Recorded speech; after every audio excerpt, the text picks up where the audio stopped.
Quizás hoy nuestros pasillos estén vacíos. Nuestros libros extrañen ser leídos. Nuestro auditorio, sus grandes conferencias. Nuestras aulas, su participación en el aprendizaje. Pero la Escuela Nacional de Control no se detiene. Transformamos nuestra metodología de aprendizaje. Nos adaptamos a esta nueva era digital, con herramientas tecnológicas para la actualización y modernización del Estado. Lanzamos nuestra maestría en control gubernamental en modalidad virtual, con el respaldo de la Contraloría General de la República del Perú y reconocido por la SUNEDU. Capacitamos al Sistema Nacional de Control con una innovadora metodología de enseñanza para fortalecer el proceso de aprendizaje a través de aulas invertidas. Realizamos eventos virtuales de manera constante y transmitiendo conocimientos a los servidores públicos y fiscalizadores. Componentes nacionales e internacionales que comparten sus experiencias y conocimientos en la gestión pública. Organizamos mesas de concertación con escuelas del Estado y la red digital con las escuelas de posgrado para la mejora de la calidad de la educación virtual a nivel internacional. Este esfuerzo nos permite continuar con la formación de fiscalizadores, funcionarios y servidores públicos en beneficio de la ciudadanía. Seguimos adelante. Escuela Nacional de Control. Formamos creadores de valor público. Hoy en día, las instituciones y empresas de primer nivel fijan su atención en la inteligencia artificial para mejorar la interacción con sus usuarios, potenciar productos y promover la innovación. En nuestro programa Inteligencia Artificial, conocerás los conceptos básicos y el impacto que tiene esta tecnología en el gobierno y en diferentes industrias del sector privado. Entenderás también su aplicación en la gestión pública y en el sector salud, además de comprender los algoritmos utilizados como pilares de la transformación digital mediante la orientación de la plataforma Hueca. Tendrás acceso las 24 horas del día, los 7 días de la semana, para que organices tu tiempo y estudies a tu propio ritmo. ¿Estás listo para vivir la evolución digital? Certifícate con la Escuela Nacional de Control y forma parte de la transformación tecnológica. Escuela Nacional de Control. Formamos creadores de valor público.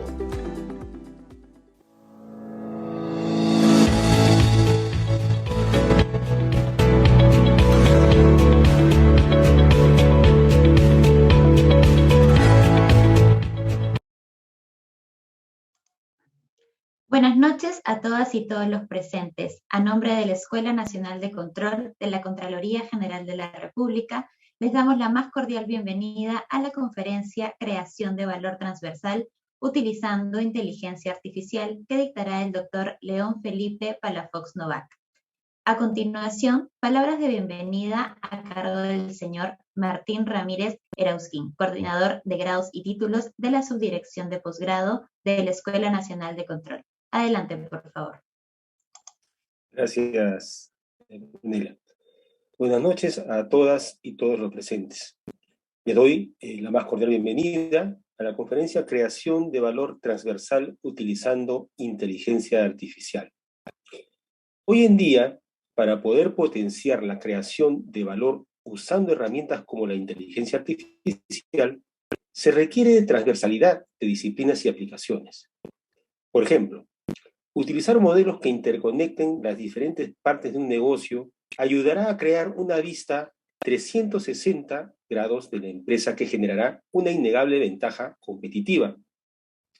Esta noche contamos con un expositor con más de 8 años de experiencia internacional trabajando con lenguajes de programación, usando en diferentes problemas desde biología molecular, sector energético y finanzas, como es el doctor León Palafox Novak, quien hoy nos honra con su presencia y a quien agradezco por su tiempo, dedicación y preparación para compartirnos su experiencia en esta actividad académica.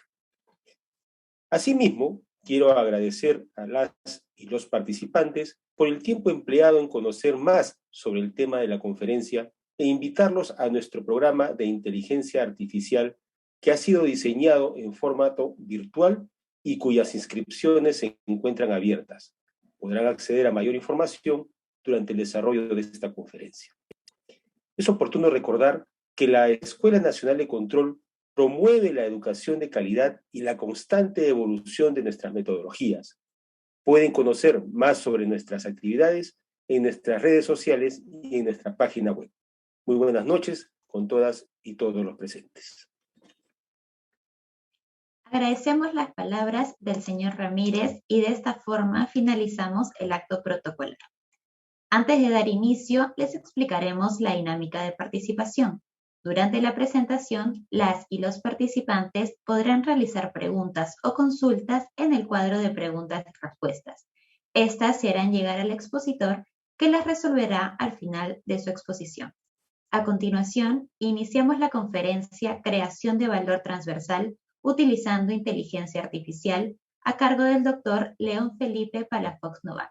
Él es científico de datos con experiencia profesional en Machine Learning y Deep Learning para su uso en grandes bases de datos, con experiencia usando imágenes satelitales, series de tiempo, texto e infraestructura de computadoras, con más de 8 años de experiencia internacional trabajando con C++, Python y MATLAB, utilizándolo en diferentes problemas, desde biología molecular, Internet of Things, geología, sector energético y finanzas.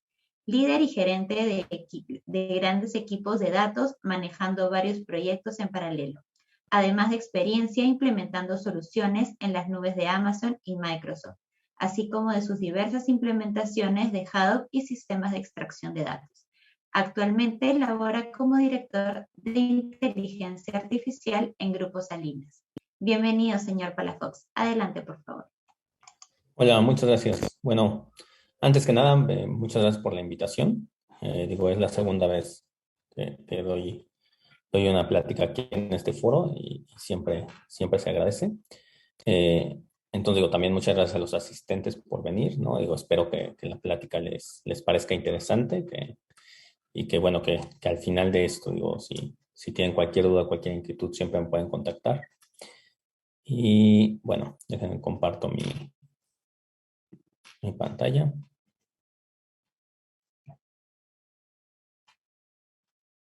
Listo. No sé si ya se puede ver la presentación. Ahí está. Perfecto. Bueno, justo cuando me invitaron a la plática, lo primero que me puse a pensar es, bueno, o sea, ¿qué se puede decir que no se haya dicho ya acerca de inteligencia artificial? No, ciertamente es un área que ha estado y seguirá creciendo mucho en diferentes empresas, sobre todo en Latinoamérica, ¿no? Que es de donde todos estamos. Es algo que en realidad apenas está empezando, pero dentro de la empresa donde estoy, dentro del Grupo Salinas, más puntualmente la empresa Algoritia, que es parte del Grupo Salinas, empezamos a ver que mucho del valor de la inteligencia artificial viene no solamente de aplicarla en una parte de la empresa o en una aplicación muy puntual, sino tratar de obtener un valor a medida de que logramos conectar múltiples nodos, múltiples cadenas de valor para en realidad obtener un producto final, ¿no? Y recordemos que hablando por inteligencia artificial, implica una automatización masiva, ¿no? Entonces, si tienes un banco, si tienes una tienda, si tienes una cadena de televisión, realmente las posibilidades de aplicación son ilimitadas, ¿no? De todo lo que se puede hacer en prácticamente todas las áreas del negocio. Pero bueno, para empezar la plática, me gustaría presentarles a esta persona. Él se llama Nicholas Kallen. Nicholas Kallen, él trabajaba en la CIA, ¿ok?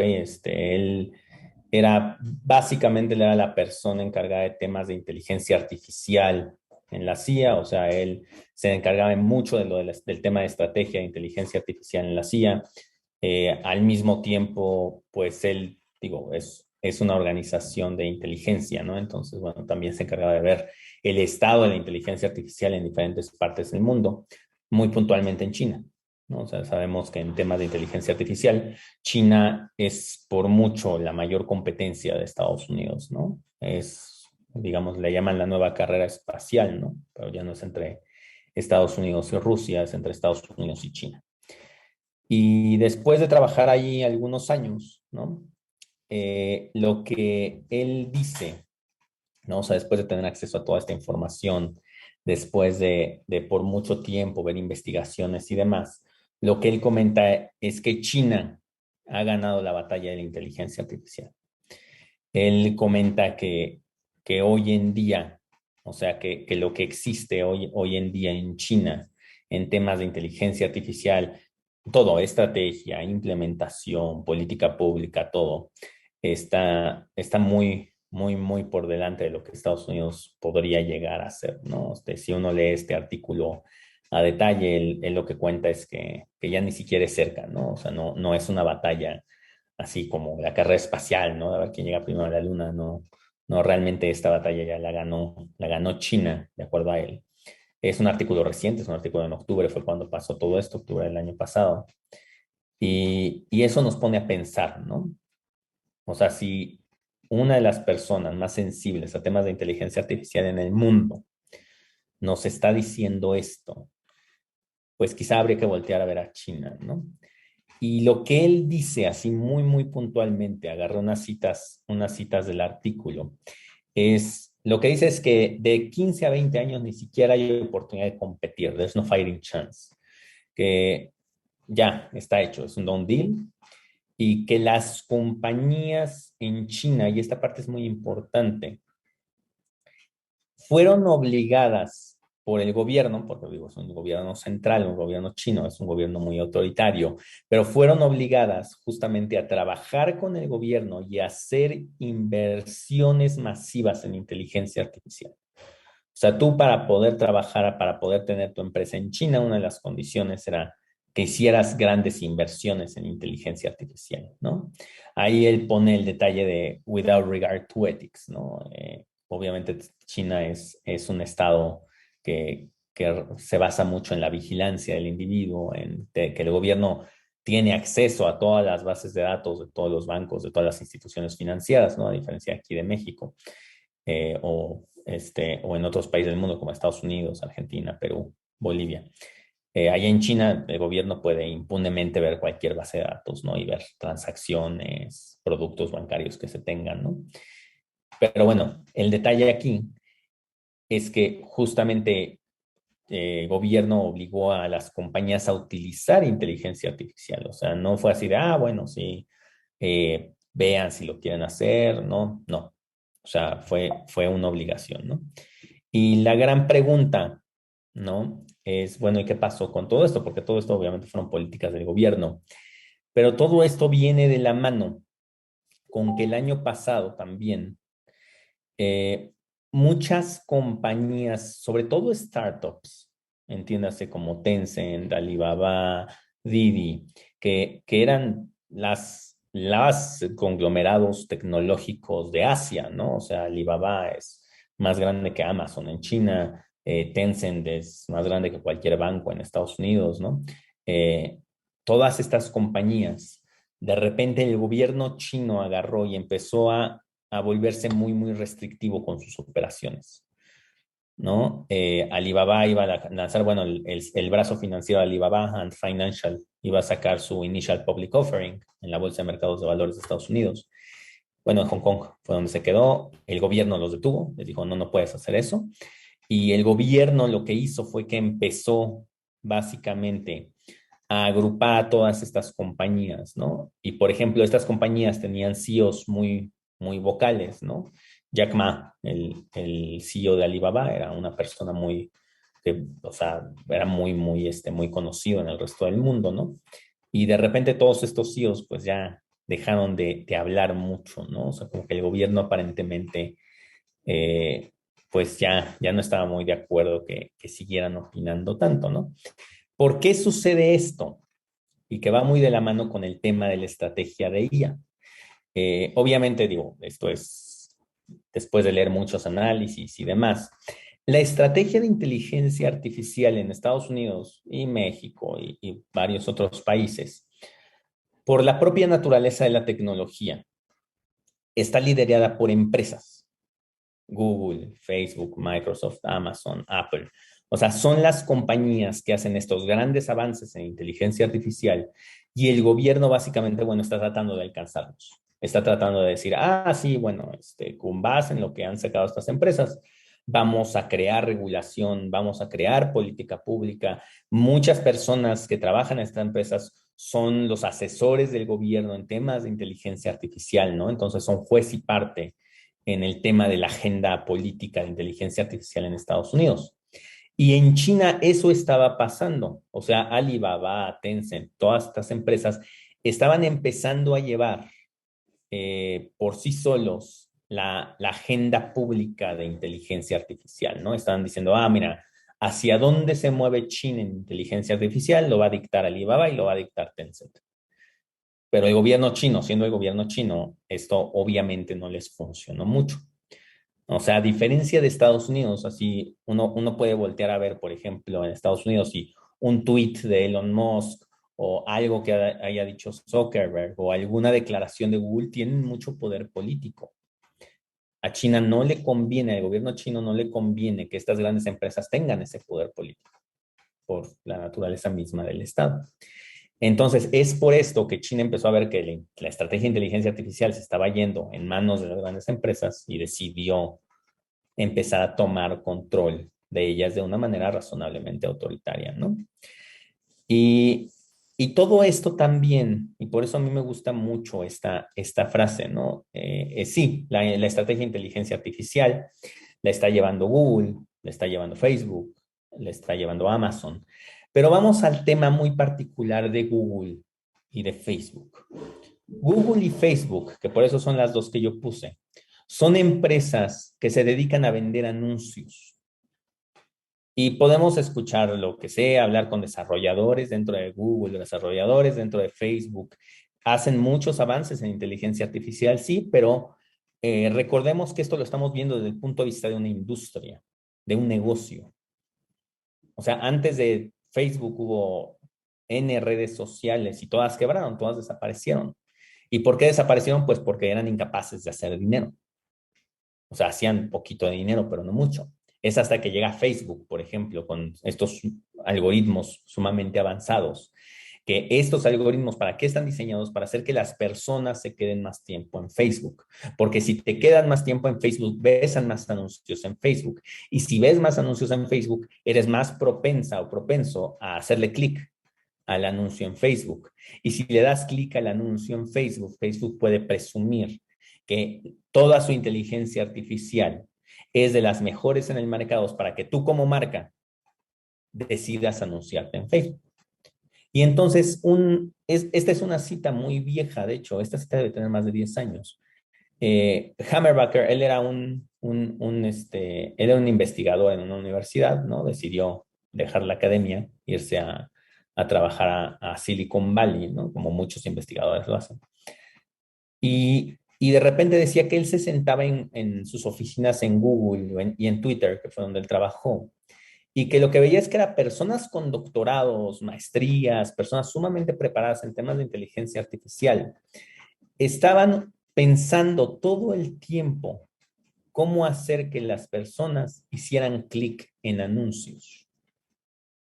O sea, y si uno lee más la entrevista que le hicieron, por ejemplo, él decía, hace 40 años, estas grandes mentes privilegiadas estaban dedicados a crear microtransistores para transformar toda la industria del mundo, estaban dedicados a mandar al hombre a la luna, pero hoy en día el gran reto tecnológico de la inteligencia artificial en Estados Unidos es que las personas hagan más clic en anuncios, ¿no? Y se ve, digo, la gran parte del talento en Estados Unidos de inteligencia artificial está en empresas como Google, empresas como Facebook, ¿no? Y bueno, digo, yo he platicado con ingenieros también en Google, Facebook, son muy apasionados al tema, ¿no? Pero lo que yo siempre les he dicho, mira, el día de mañana si Facebook deja de vender anuncios, toda tu área de inteligencia artificial desaparece, porque no van a tener dinero para pagarte. O sea, así de sencillo. Y bueno, él justamente por esto estaba muy, muy decepcionado. China vio esto O sea, China se dio cuenta que la estrategia de Tencent, la estrategia Alibaba en inteligencia artificial, pues obviamente va encaminado a, pues a las soluciones del negocio propio de Tencent y de Alibaba. O sea, no son realmente soluciones de inteligencia artificial holísticas para poder dar cabida a otros grandes problemas.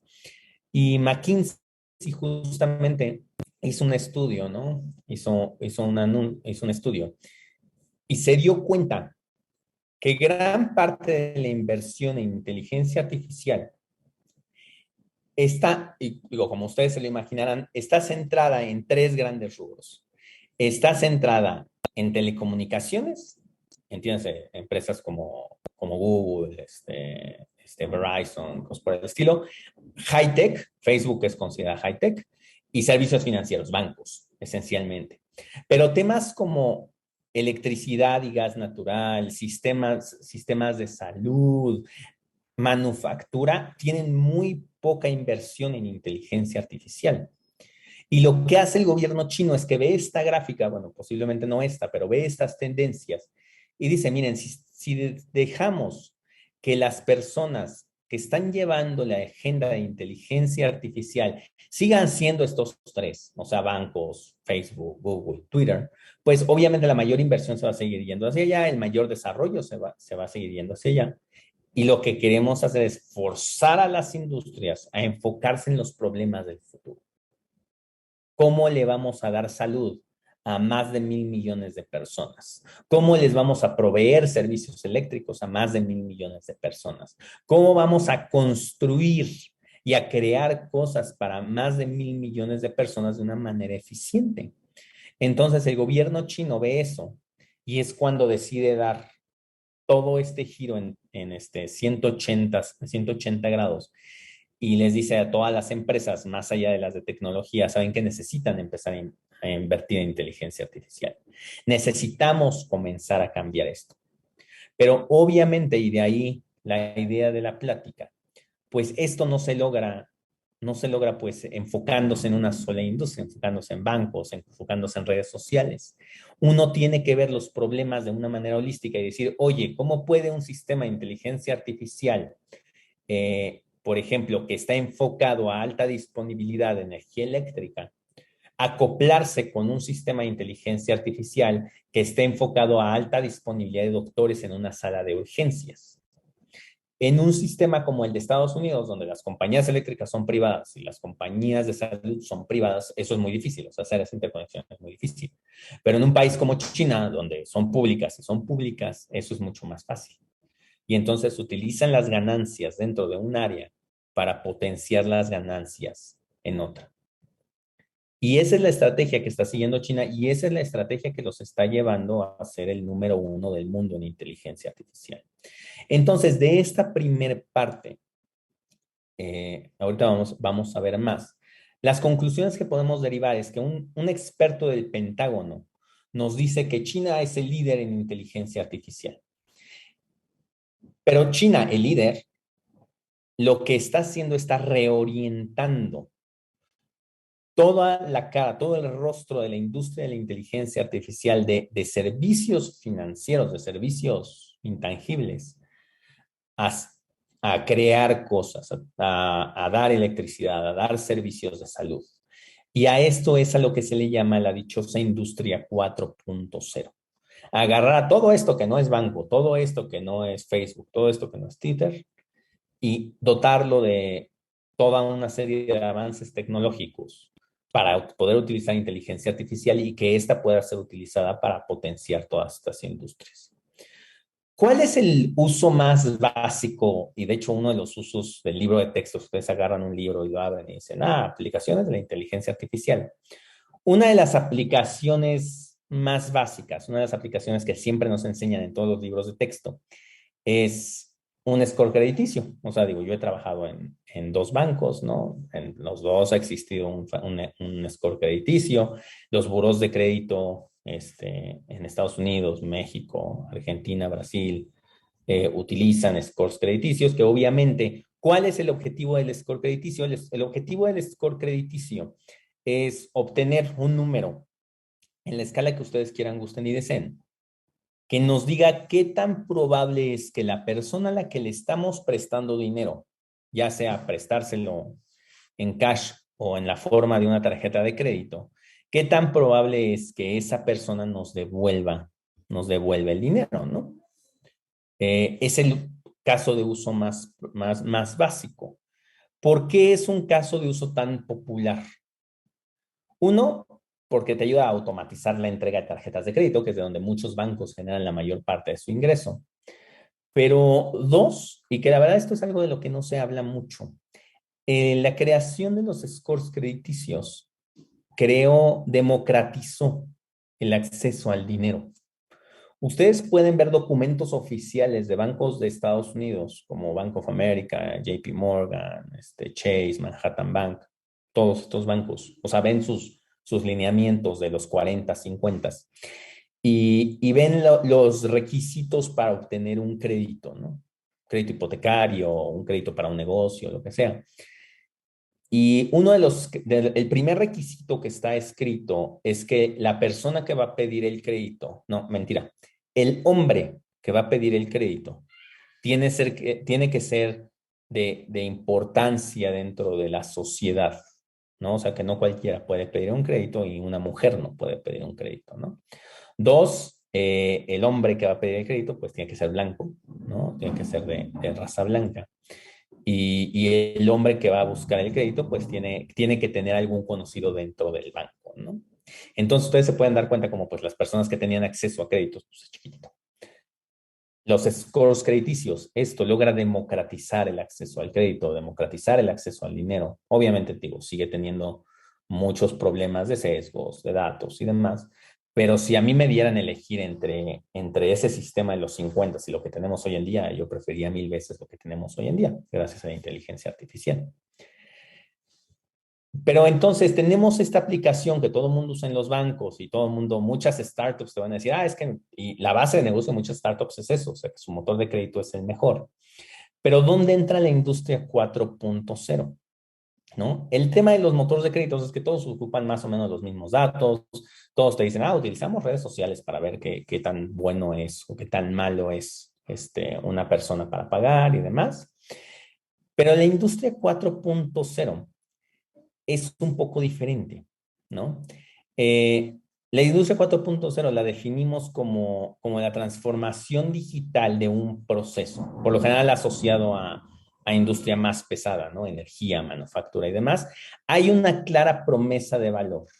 Y dos, necesitamos usar todos los datos.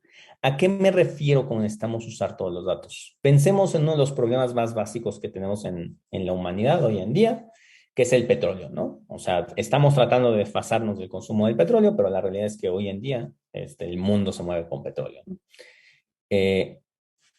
Cuando empezó todo este boom del Internet of Things, de sensores, todo eso, las grandes empresas petroleras invirtieron grandes cantidades de dinero para llenar de sensores todas las plataformas petroleras. Y tiene cualquier cantidad de sensores, de presión, de humedad, de presencia, cámaras, o sea, tiene muchos sensores. Y un estudio descubrió que para la gran mayoría de estas plataformas, de 30,000 sensores que tenía en una sola plataforma, menos del 1% de los datos se estaban utilizando. O sea, gastaron todo este dinero instalando los sensores y realmente no están utilizando los datos. Y esta es una historia que se repite industria tras industria tras industria. En manufactura pasa lo mismo, en salud pasa lo mismo. O sea, hay grandes sistemas de salud que contrataron tecnologías muy avanzadas, no las están utilizando. Entonces, esto está pasando. Entonces, el problema ya no es recabar los datos, el problema es utilizarlos. ¿Y qué tanto es un problema? Y es un problema en general, no solamente de la industria. Que tenemos, a mí me gusta mucho este cartel del iceberg, ¿no? Que aquí le llaman el databerg. Y lo que te dice esto es que de todos los datos que se recaban, y lo pueden pensar en cualquier industria, cualquier empresa, a nivel gobierno, donde sea, todos los datos que se recaban, solamente el 12% es la que se utiliza en el día a día con el negocio. El 23% son datos obsoletos, son datos redundantes, o sea, ¿cuántas bases de datos no tenemos con los mismos datos de clientes o con los mismos datos de direcciones? Y eso tiene un costo global de aproximadamente 3 trillones de dólares. Son datos que realmente no sirven de mucho, o sea, existen, se les puede hacer algo, pero no sirven de mucho. Pero 65% de los datos, o sea, la gran mayoría de los datos, son datos que están escondidos en algún lugar de la empresa y que son datos sumamente útiles. A mí una vez en un proyecto de consultoría, le estamos haciendo una consultoría a una empresa manufacturera y lo que queríamos hacer era optimizar los turnos de rotación de los empleados y también optimizar el empleado a la estación de trabajo donde estaba asignado. O sea, nos dimos cuenta que había trabajadores que eran mucho más eficientes en unas estaciones, entonces queríamos descubrir esas eficiencias para crear un modelo de recomendación que dijera, mira, este trabajador debería ir acá, o con el tiempo este trabajador podría estar en esta estación. Y uno de los insumos principales que necesitábamos era pues los nombres de los trabajadores, edades, sus horarios de entrada, sus horarios de salida, o sea, datos acerca de los obreros de las plantas. En México, para mucho de la industria manufacturera, los sindicatos de unions son sumamente fuertes, ¿no? O sea, casi todas las fábricas grandes tienen un sindicato. Y entonces empezamos este proyecto, estábamos buscando los datos de recursos humanos, ¿no? Justamente para ver las horas, el costo de la hora, todo esto, justamente para sacar el retorno de inversión de este proyecto. Y cuando vamos con las personas de sistemas, que son los encargados de todos los datos, lo que nos dicen es que no los tenían, que esos datos en particular, los de RH, ellos no los tenían, que por lo general eso los tienen las personas de recursos humanos. Entonces, bueno, ahí vamos con las personas de recursos humanos. Para esto, en la fábrica estaba en el norte de México, recursos humanos está en el centro, entonces tuvimos que viajar. Vamos con las personas de recursos humanos y nos dicen, es que nosotros tampoco tenemos esos datos. Y yo, a ver, son datos fundamentales del negocio, ¿no? Como que no los tienen, ¿no? Porque todas las contrataciones y todo eso los maneja directamente el sindicato. A nosotros solamente nos dan los nombres de las personas, los damos de alta en el sistema y se acabó. No hacemos nada más. O sea, horarios, todo eso los maneja el sindicato. Entonces fuimos a hablar con el jefe sindical. Y obviamente el jefe sindical, digo, una persona que nos cuestionó mucho, nos dice, oye, ¿para qué quieres los datos? ¿Qué van a hacer? ¿Van a correr gente? ¿Van a hacer reestructura? No, no, es un proyecto. Le platicamos la extensión después de como 2 semanas de que hablara inclusive el jefe de la planta con él, ¿no? Nos dice, bueno, sí, les vamos a dar acceso a los datos. Ok. Y le pregunto, ¿dónde están? Y me dice, están todos en un Excel, en una plantilla de Excel. Y, ok. ¿Dónde? En la computadora de mi secretaria. Entonces vamos con la secretaria y justamente sí, la secretaria tenía una memoria USB conectada permanentemente a la computadora donde estaban todos estos datos. Y ella al final del día desconectaba la memoria y la guardaba en un escritorio bajo llave, ¿no? Por eso estaba en una memoria USB. Entonces nosotros les dijimos, bueno, necesitamos acceso a esos datos y demás. La secretaria también, bueno, ¿para qué? ¿Por qué? ¿No? O sea, ahí, bueno, su jefe medio nos ayudó. Y para terminar la historia, nosotros cuando dijimos, oye, necesitamos copiar los datos, nos dijo, es que eso yo no se los puedo permitir, la secretaria. Y dice, ¿cómo que no? ¿No? Ya hablamos con todo el mundo y nos dijeron que tenemos acceso. Sí, tienen acceso. Eso quiere decir que los pueden ver.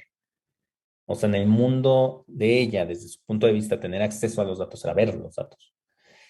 Y literal, no les miento, tuvimos que mandar a un chico con una hoja de papel a empezar a calcular ahí en el Excel de ella promedios y demás y tratar de hacer algo útil con esos datos. Pero esos datos son sumamente importantes, están en ese 65% de datos que nadie sabe dónde están, ¿no? En este 85% acá abajo donde está, que dice que no hay una herramienta para capturar esos datos, ¿no? Y aquí era más un tema político. Pero entonces, este dark data, ¿qué forma tiene así ya muy puntualmente, así como ejemplos? Por ejemplo, correos electrónicos, ¿no? O sea, puede que haya muchos datos en correos electrónicos operativos, ¿no? De las empresas. Las empresas se dedican a poner muchas cámaras por todos lados. Rara vez utilizan los datos de las cámaras para algo, datos financieros, datos de geolocación. O sea, me ha tocado estar en lugares de, sí, tenemos la latitud, longitud de todas nuestras tiendas, ¿no? ¿Y qué haces con eso? Nada. Entonces, no sirve para nada. Datos de los empleados, como el ejemplo que les puse. Entonces hay diferentes, por ejemplo, las llamadas de tu call center con los clientes, esas son sumamente importantes y la mayoría de las empresas no hacen nada con esas llamadas. Puedes utilizar modelos de inteligencia artificial sumamente sofisticados para tratar de hacer algo con esas llamadas. Y aquí es donde empezamos a tener un insight de lo que les comentaba, ¿no? Porque nosotros podemos decir, es que esto de qué me sirve, ¿no? A lo mejor no sirve de mucho así como está. Pero si tú sabes que el cliente que está en Bogotá, ahí con los datos geolocalizados, te está llamando, tuvo una mala experiencia y otros 200 clientes que también están en Bogotá, en una zona muy particular de Bogotá, también tienen una mala experiencia, a lo mejor está pasando algo en esa zona de Bogotá. Pero para eso necesitas tener la capacidad de que los datos de geolocalización del cliente, cruzarlos con el récord de llamadas y ver cuáles son los sentimientos del cliente. Necesitas utilizar esta transversalidad de la propia empresa, de las diferentes áreas de la empresa, para poder crear un verdadero sistema holístico que te ayude a darle sentido a esos datos y a crear valor para la empresa, que es lo más importante, ¿no? O sea, realmente una creación de valor. Entonces, o sea, como que los dos mensajes que les quiero dejar, ¿no? Es inútil tener todos estos puntos, all these data points, si no los podemos utilizar. O sea, simplemente es inútil. O sea, llega un proveedor y les dice, es que les podemos poner 50,000 sensores, ¿no? Ok, ¿qué se hace con esos datos? ¿Tú me vas a ayudar a darle sentido a esos datos? ¿O nada más me vas a poner los sensores? La realidad es que muchas empresas pues, nunca se dieron a la tarea de qué van a hacer con los datos y pues simplemente se quedaron con los sensores.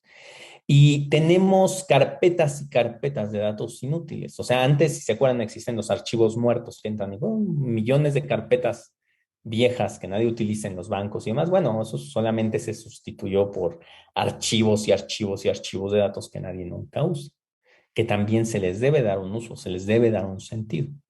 Y entonces es aquí donde vemos los datos como algo con un valor estratégico, que es lo que muchas veces no se ve.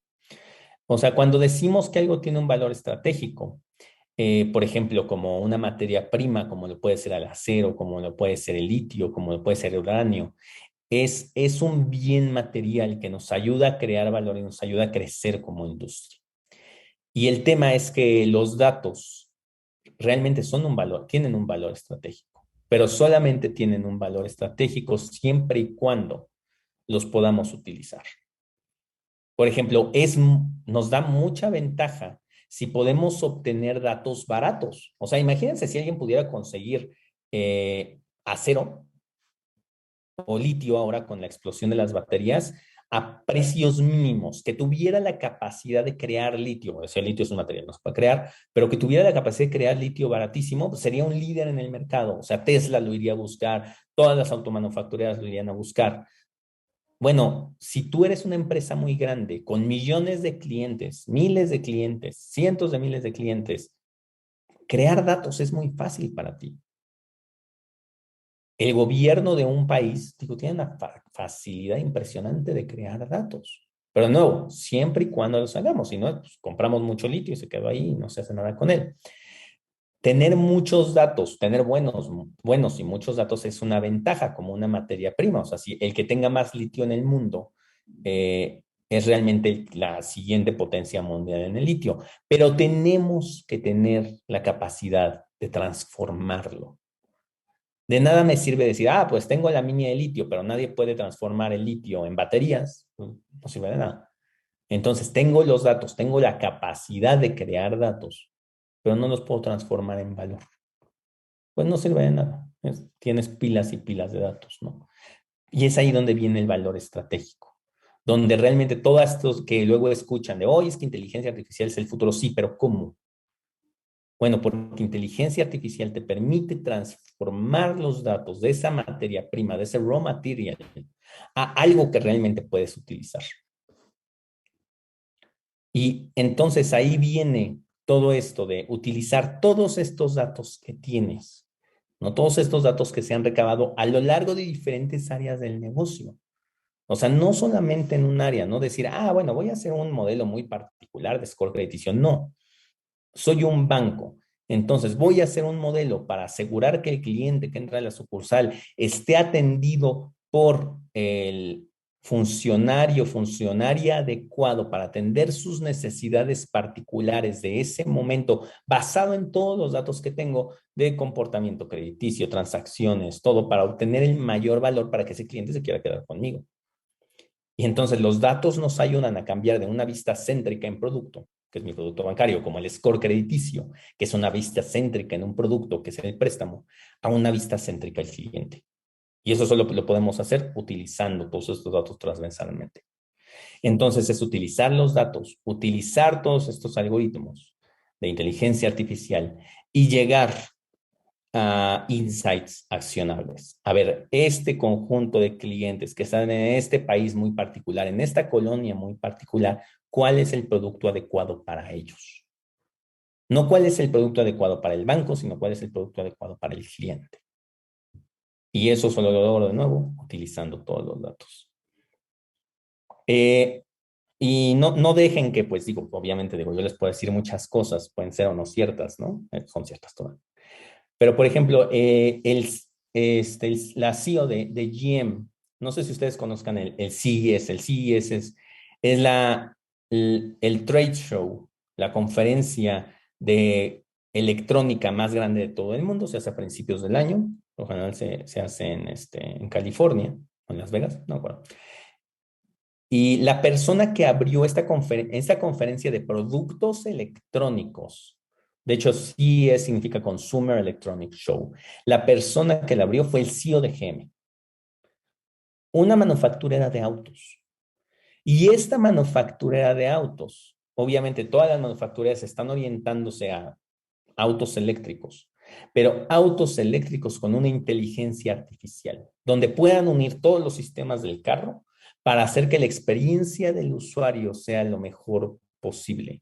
O sea, GM agarró y dijo, es que nosotros ya no somos una manufacturera tal cual, somos una empresa de tecnología, que tenemos inteligencia artificial como nuestro norte, como el indicador de hacia dónde queremos ir. Una de las empresas más grandes del mundo de manufactura de autos.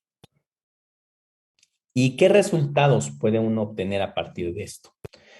Posiblemente conocen John Deere. John Deere es una empresa que se dedica a hacer equipo de agricultura. O sea, hacen tractores, arados, o sea, hacen cualquier cantidad de equipo. Son sumamente antiguos, pero también son una empresa sumamente innovadora. No tiene nada que ver con datos. O sea, su ADN original siempre ha sido una compañía de manufactura que hacen estas grandes máquinas como las que están en la foto. Pero siempre han sido muy innovadores. Fueron los primeros que cambiaron de caballos a gasolina. O sea, una vez, John Deere es muy vieja, cuando Ford inventa el auto, ellos dicen, no sabes que el futuro es todo esto, vamos a cambiar a gasolina, ¿no? Y fueron los primeros a empezarle a poner GPS a todas y cada una de sus maquinarias. Y lo que está pasando ahora es que esos datos de GPS, al mismo tiempo que datos de agricultura que ellos tienen, temperatura, tipo de semilla, tiempo antes de la cosecha, todas estas variables de agricultura, las están juntando y les están vendiendo los datos a granjeros para decirles, oye, el terreno particular que tú tienes con el pH, la humedad, las condiciones atmosféricas, todo esto, el grano ideal o el producto ideal es este y tus ventanas de cosecha son esto. Y ahora, de hecho, se habla mucho de los carros autónomos.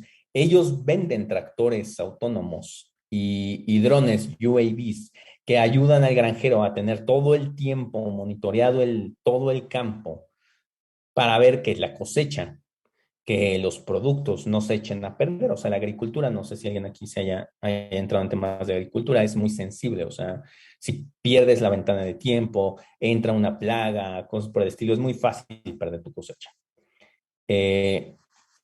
Uno de los grandes problemas, por ejemplo, de hoy en día, en la agricultura en particular y en el mundo, es que tienes un área limitada de cultivo.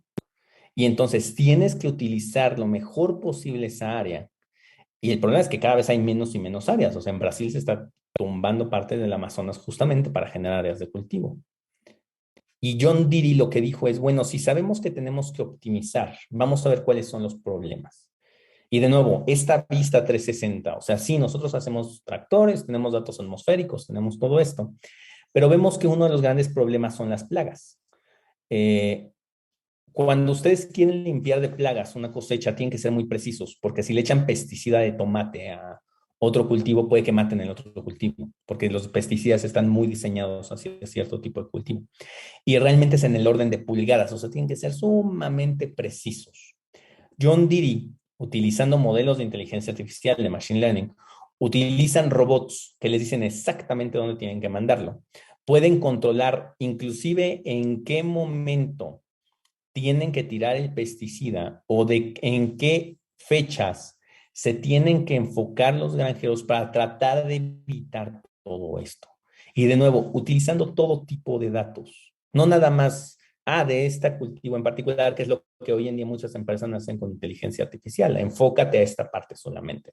No, tienen que abrir todo así, 360 grados, todos los datos asociados a la empresa. Y esa es no la única, pero es la mejor manera de crear valor utilizando inteligencia artificial. Y para terminar, justamente, pues Machine Learning o inteligencia artificial en esta industria 4.0 se necesita. Y se necesita, ¿para qué? Para cambiar la estrategia de datos. Si ustedes tienen una estrategia de datos que no está asociada a una estrategia de inteligencia artificial, como lo está haciendo el gobierno chino, como muchas empresas lo están empezando a hacer, realmente no les va a servir de mucho. O sea, solo tener una estrategia de recabación de datos hoy en día no es suficiente. Todas las empresas necesitan una estrategia de inteligencia artificial. Y, bueno, por mi parte sería todo. Ahora sí abro el piso a preguntas, inquietudes o comentarios.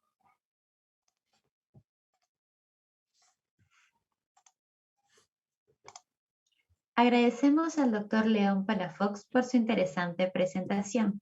Queremos informarles que se está compartiendo en este momento en el chat una encuesta de satisfacción sobre nuestros eventos virtuales. Los invitamos a responder esta breve encuesta para continuar mejorando en nuestras actividades de capacitación. A continuación, daremos pase a las preguntas del público. La primera pregunta sería: Perú, o mejor dicho, América Latina, está en la capacidad de tener, por ejemplo, para el sector salud, la herramienta denominada Deep Patient, herramienta impulsada por la inteligencia artificial diseñada en Mode Simian, que permite a los médicos identificar pacientes de alto riesgo incluso antes de que se diagnostiquen enfermedades. Particularmente Perú, digo, si tengo que ser muy honesto, no estoy muy familiarizado con el sistema de salud. México sí les puedo decir que no, o sea, que todavía no, o sea, el sistema de salud tiene mucha inversión tecnológica, pero en realidad muchas de estas herramientas, como se los mostré, necesitan una integración muy cercana entre datos, tecnología, personas, que muchos gobiernos, inclusive en Europa y en Estados Unidos, todavía no han tenido la presteza de dar atención, ¿no? Entonces, si bien, o sea, de poder, si se puede, sería en términos muy limitados. O sea, yo diría que aprovecharía los sistemas de salud centralizados como el de México, como el de China, para tratar de utilizar este tipo de herramientas. Pero la realidad es que hoy en día no estamos en esa posición todavía, ¿no? De acuerdo, muchas gracias por su respuesta. La segunda pregunta sería: ¿qué falta en América Latina para que lleguen herramientas de inteligencia artificial en todos los sectores en lo gubernamental? Bueno, uno de los grandes problemas en toda América Latina, básicamente, es la parte de los gobiernos. O sea, muchas de las personas prefieren irse a trabajar a las empresas, ¿no? Y que en Estados Unidos también pasa mucho eso, pero no existe esa conexión entre empresa y gobierno tan fuerte como de repente existe en Estados Unidos o en Japón o en varios países europeos. Entonces, justamente para que los gobiernos empiecen a utilizar inteligencia artificial, me parece que tienen que tomarla tan seriamente como crear inclusive un secretariado de inteligencia artificial. O sea, hoy en día la mayoría de los gobiernos inteligencia artificial la ponen debajo de la Secretaría de Tecnología. Al menos así pasa en Argentina, en México y en Brasil. Y esa Secretaría de Tecnología, por lo general, la persona que lo lidera en mi experiencia, no tienen mucho inteligencia artificial, contrata, no es holístico, sino es a lo largo de todas las ramas. Como en una empresa, o sea, en una empresa también tienes que tener toda una dirección de inteligencia artificial. Si no logras hacer eso, realmente es muy difícil lograr un impacto, ¿no? Y lo peor es que si no se logra el impacto, las personas empiezan a decepcionarse, dicen, no, pues es que en realidad no sirve para nada y demás, pero es más el tema de la estrategia que el tema de la herramienta.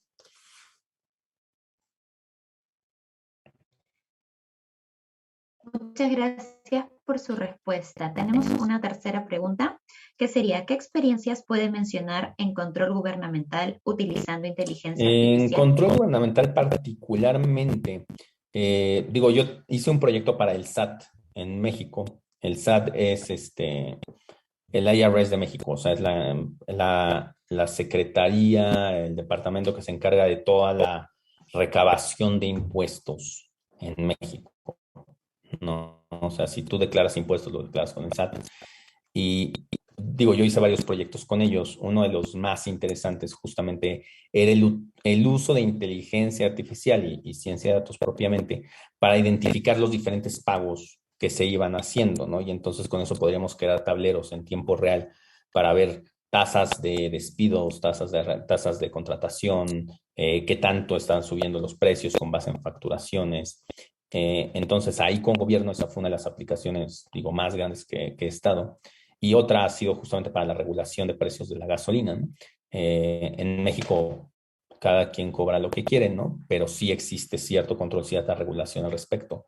Entonces, con herramientas de inteligencia artificial, logramos identificar, por ejemplo, estaciones de carga de gasolina, cuánto deberían estar cobrando con respecto a los alrededores y en realidad cuánto estaban cobrando, ¿no?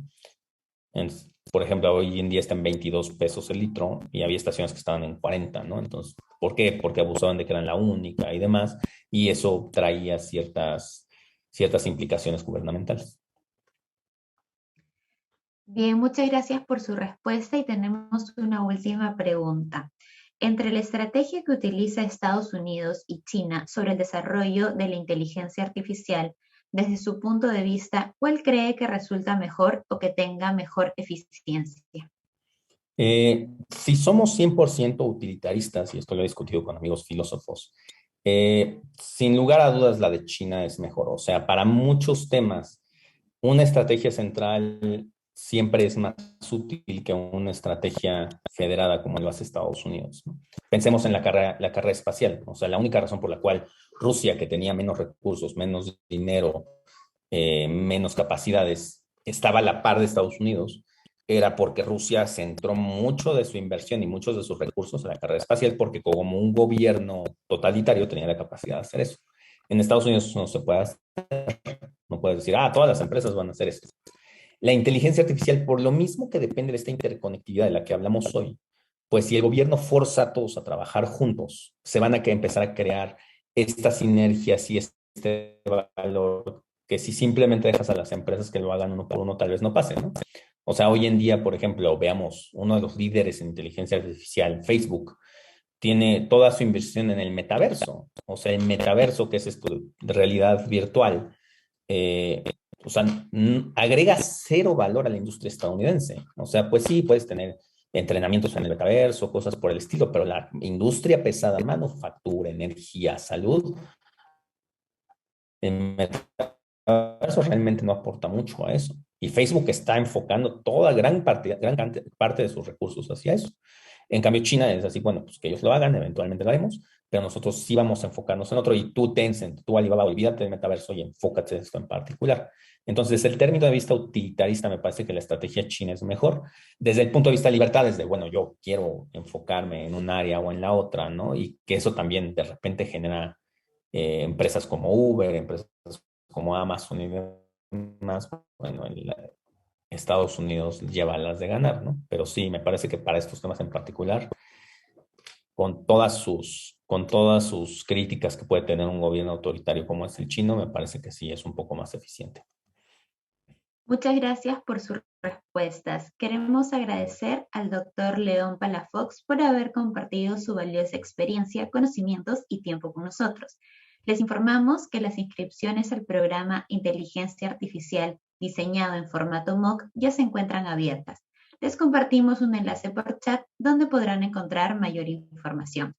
Se les recuerda que se otorgará la constancia de participación a aquellos que hayan registrado su asistencia en forma correcta en la plataforma.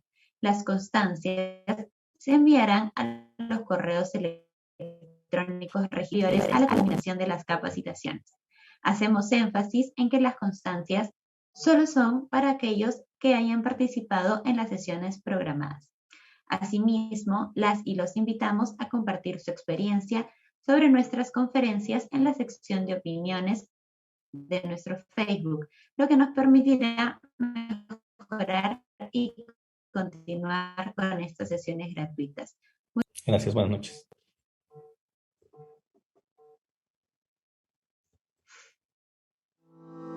Hoy en día, las instituciones y empresas de primer nivel fijan su atención en la inteligencia artificial para mejorar la interacción con sus usuarios, potenciar productos y promover la innovación. En nuestro programa Inteligencia Artificial, conocerás los conceptos básicos y el impacto que tiene esta tecnología en el gobierno y en diferentes industrias del sector privado. Entenderás también su aplicación en la gestión pública y en el sector salud, además de comprender los algoritmos utilizados como pilares de la transformación digital mediante la orientación de la plataforma Hueca. Tendrás acceso las 24 horas del día, los 7 días de la semana, para que organices tu tiempo y estudies a tu propio ritmo. ¿Estás listo para vivir la evolución digital? Certifícate con la Escuela Nacional de Control y forma parte de la transformación tecnológica. Escuela Nacional de Control. Formamos creadores de valor público.